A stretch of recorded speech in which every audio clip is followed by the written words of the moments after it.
Mark കുറയുന്നതിൽ കുട്ടികളെ മാത്രം കുറ്റപ്പെടുത്തരുത്. മക്കളുണ്ടാവാൻ ധ്യാനത്തിനും തീർത്ഥാടനത്തിനും പോകുന്ന ദമ്പതികൾ കാരണം തേടി ദൈവത്തോളം ചെല്ലണമെന്നില്ല.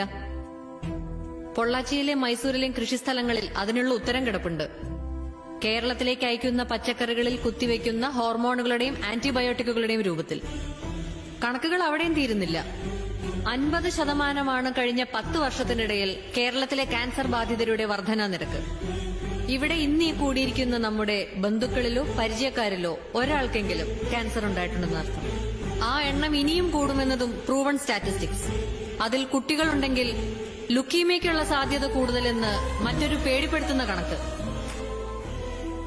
ഇല്ല സർ, ജിമ്മിൽ കൊടുക്കുന്ന പണം കൊണ്ട് മാത്രം ആ പട്ടികയിൽ നിന്ന് ഒഴിവാകാൻ പറ്റില്ല. അതിന് ആഹാരം നന്നാവണം. ആഹാരം നന്നാവണമെങ്കിൽ വേറെ ഒരു കുറുക്കുവഴിയുമില്ല.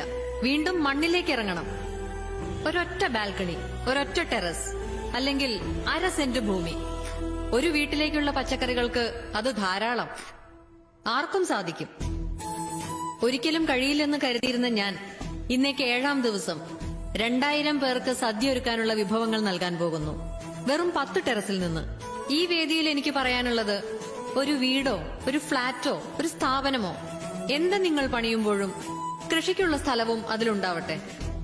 നോക്കാൻ സമയമില്ല എന്ന് ഉടമസ്ഥർ പറഞ്ഞാൽ ആശുപത്രിയിൽ കിടക്കേണ്ടി വരുന്നതിന്റെ 100-1 സമയം വേണ്ടിവരില്ല എന്നവരെ ബോധ്യപ്പെടുത്തുക.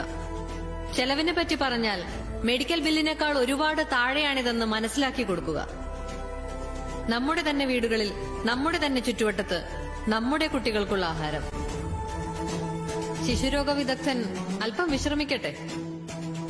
10,000 സ്ക്വയർ ഫീറ്റിന്റെ സൗധം പണിതു എന്നതിനപ്പുറം ഒരു ചെടി നടാനിടമുള്ള വീടുണ്ടാക്കി എന്നതിനാവട്ടെ ലോകം നാളെ നിങ്ങളെ ഓർക്കുന്നത്, നിങ്ങളോട് നന്ദി പറയുന്നത്.